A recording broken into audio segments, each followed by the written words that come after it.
사랑제일교회 학생이면 인권도 없어요. 사랑제일교회 학생이 감염됐으면 그 중학교 다 전수검사. 어제 SBS 방송은요, 거기서 확진자가 나왔는데 방송시설은 그 밀폐된 공간이잖아요. 근데 바로 영업 재개랍니다. 바로 영업 재개. 안전하대요. 코로나가 사람 따라서 안전한가 봐요. 예? 사람 따라서 위험해졌다가 사람 따라서 안전해지고. 정은경 중앙방역대책본부장이 그랬죠. 지금 광화문 탓이나 이런 게 아니라 카페, 식당, 패스트푸드점 어디서든지 감염될 수 있는 상황이다. 대한민국은. 카페, 식당, 패스트푸드점 어느 곳에든지 감염될 수 있는 것이다. 교회만 감염되는 것이 아니다. 카페, 식당, 패스트푸드점도 누구나 감염될 수 있도록 대한민국에는 코로나가 다 퍼져 있는 상태입니다. 조심하면서 사는 수밖에 없어요. 그런데 예배는 드리지 마라. 카페는 가라. 맥주집에서 계속 확진자 나오는데 맥주는 가서 마셔라. 그런데 예배는 드리지 마라.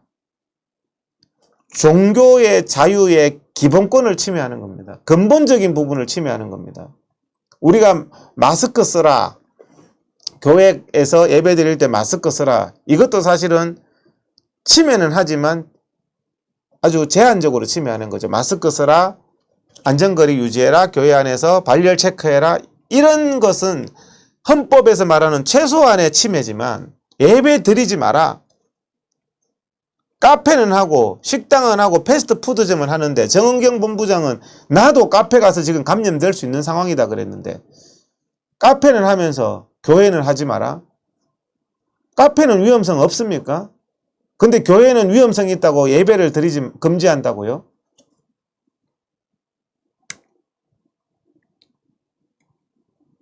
정기현 문재인과 가장 가까운 대한민국 의사 중에서 가장 가까운 사람으로 알려져 있는 정기현 국립의료원장도 말했죠. 이 말을 하기가 쉽지 않다. 증상 없는 사람 입원을 왜 다 시키냐. 그것도 너무 과잉한 거다. 사실 증상 발현하고 5일 지나면 전염력도 별로 없다.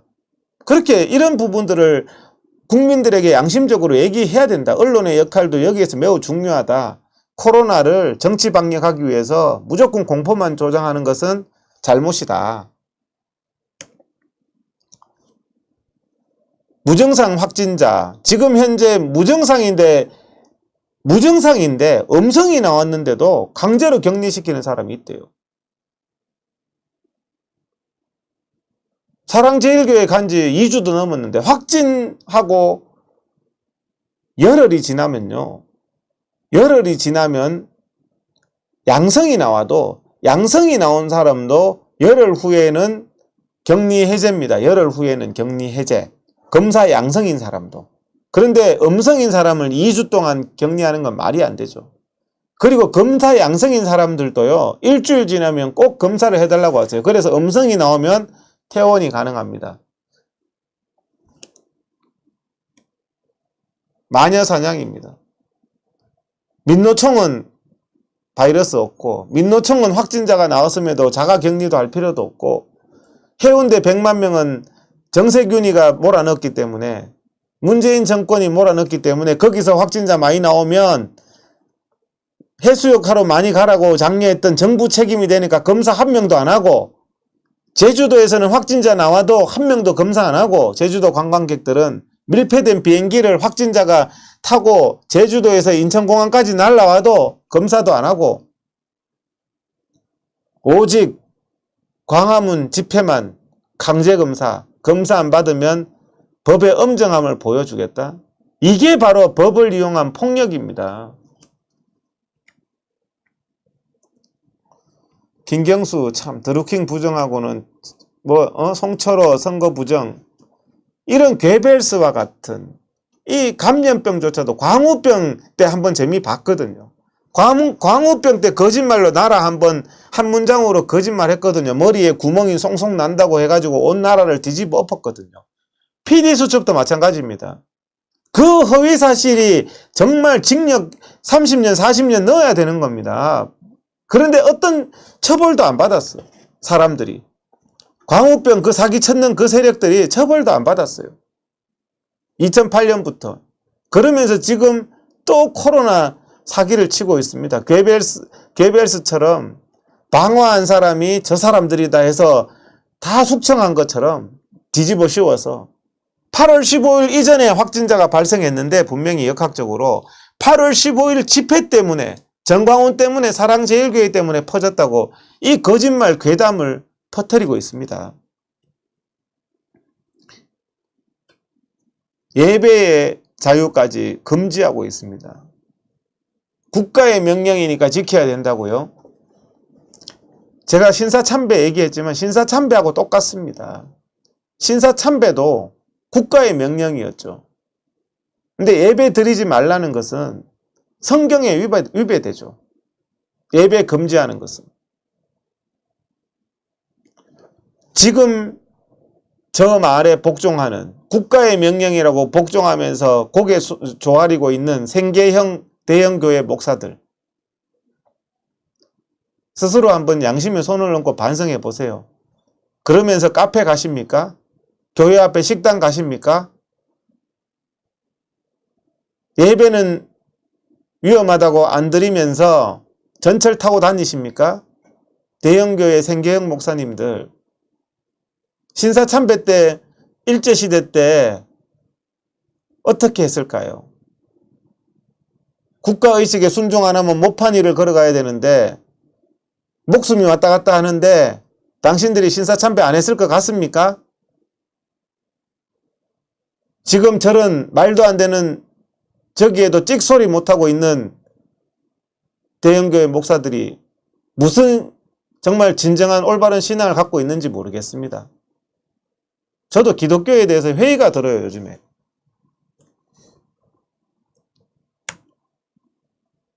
미사 법회 가시면 되겠네요. 미사 법회. 미사 법회는 사람 모이는 곳 아닙니까? 저기는 인조인간이 모이는 곳입니까? 예배 못 드리고 미사 법회는 하니까 일요일날 할 일 없으니까 미사 법회 하면 되겠습니다. 전철은 저 안전거리도 안 두고 저렇게 바글바글하게 사람이 운집하고 있습니다. 제가 드리는 말씀은 코로나가 위험하다는 이게 왜 그게 정말 문재인, 정세균, 진정성이 있으면요. 전철부터 운행 중단하세요. 그리고 교회에 요청하세요. 식당, 맥주집, 카페 다 하면서 무슨 교회 보고 예배 드리지 말라 그래요. 예? 자, 이거 정말 이게 심각한 나라가 됐습니다. 예? 심각한 나라가 됐습니다. 정말. 예? 공포정치입니다. 종교의 자유도 없다. 방역의 협조 앞에는 종교의 자유도 없대요. 예배 드리는 자유는요, 종교의 자유의 본질입니다. 그걸 침해하는 건 아닌 거예요. 행정명령으로 어떻게 헌법상의 본질을 침해합니까? 판사까지 겁박합니다. 판사까지. 상권 분립이 없어진 나라가 됐습니다. 이제는 판사가 양심 판결도 못하고요. 전부 벌건 걸로 판사를 대법원으로 다 바꿔놓으니까 이재명의 거짓말이 표현의 자유라고 판단을 하고요. 헌법에 어긋나고 의학적인 원칙에 어긋나고 정말 나중에 정권 바뀌면 징역 30년 가야 될 직권 남용의 행동으로 고통받는 국민들을 잡아들이는 경찰과 법원이 됐습니다. 국민 여러분, 이제는 우리 국민들을 보호해 줄 수 있는 법원도 없고 경찰서도 없고 검찰도 없습니다. 이 검찰, 법원, 경찰서가 국민을 보호해 줘야 되지 않겠습니까? 정권의 개가 되겠습니까 지금? 일제시대 때처럼 우리는 국민을 위한 법원도 없습니다. 검찰도 없습니다. 경찰서도 없습니다. 정말 심각한 나라가 됐습니다. 이런 집회 다 하는데요. 문재인 규탄하는 집회만 안 된다는 게 판사의 양심으로 어떻게 그렇게 판단하겠습니까? 그래서 판사분이 양심상 헌법상의 기본권이기 때문에 집회는 가능하다. 니네들 해운대에 100만 놀러가라 해놓고 집회는 못한다는 게 말이 되느냐. 야당은 뭐합니까? 누가 댓글로 하나 적어주신 것 같은데요. 저렇게 밥 처먹는데 예배는 드리지 말랍니다. 밥은 넘어갑니까? 예배 드리지 않는 게 정당하다는 분들, 밥은 저렇게 넘어갑니까? 그런 분들 중에서 공무원 있죠. 출근은 왜 합니까? 코로나 걸리는데. 신뢰는 다 하면서 이 정권이요, 거짓말을 하고 있습니다. 우리 국민들이 야외에서는 안 걸린다 그런데 안 걸리는 게 아니라 대단히 안전하다. 실내 밀폐된 공간보다는. 그런데 야외가 훨씬 위험하다는 괴벨스의 거짓을 하는 이 문재인 정권, 야외가 위험합니까? 아무리 광화문 그 필요 없는 100만 명 검사를 해서 수백 명 한 숫자를 조작해내더라도 야외가 실내 밀폐된 공간보다 위험할 수는 없어요. 지구는 돈다는 거와 똑같은 겁니다. 아무리 통계 조작을 해도 야외가 실내 밀폐된 공간보다는 안전하지, 실내 밀폐된 공간이 안전하고 야외가 위험하고 집회가 위험할 수가 없다니까요. 그 거짓된 괴벨스의 거짓 선동을 하고, 그래서 앞으로는 모든 정치 집회를 못하게 하기 위한 수작을 지금 부리고 있는 거잖아요. 국민 여러분들이 바보입니까? 이런 거짓을 하고 있는 MBC PD수첩과 정권, PD수첩은 문재인 정권의 피아노입니까?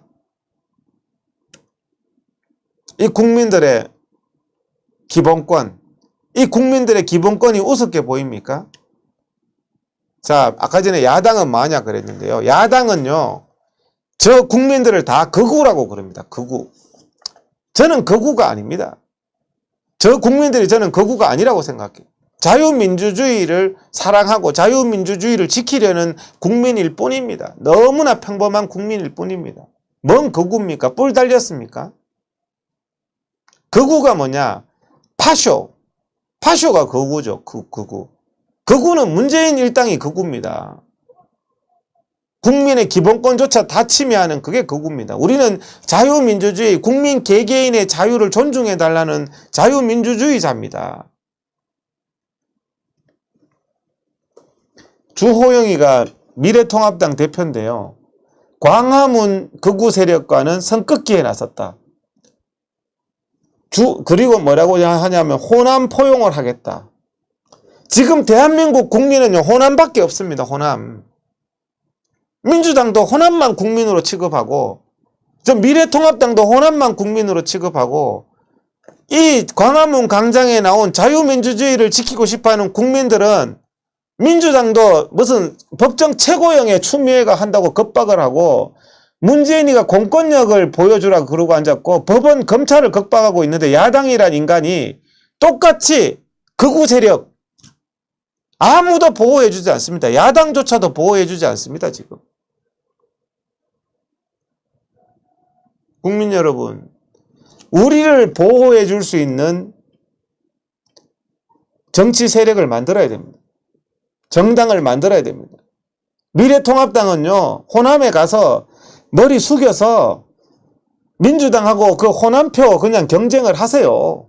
의과대학도 호남에 만드는 거 경쟁하시고, 돈 뿌리는 것도 경쟁하시고, 보수 국민들이요, 마음이 착하고 마음이 여린데요, 절대 마음 강하게 먹어야 됩니다. 미래통합당한테 우리가 남이냐? 우리가 그래도 이런 거 이제 없어야 됩니다. 저 사람들 하는 짓을 보세요. 그렇게 하기 때문에 버릇이 점점 나빠지는 거예요. 이 정말 핍박을 당하고 검사 받을 필요도 없는데 강제 검사를 당하고 강제 연행을 당하고 강제 통신 추적을 당하는데도 극우 세력들과 선긋기 한답니다.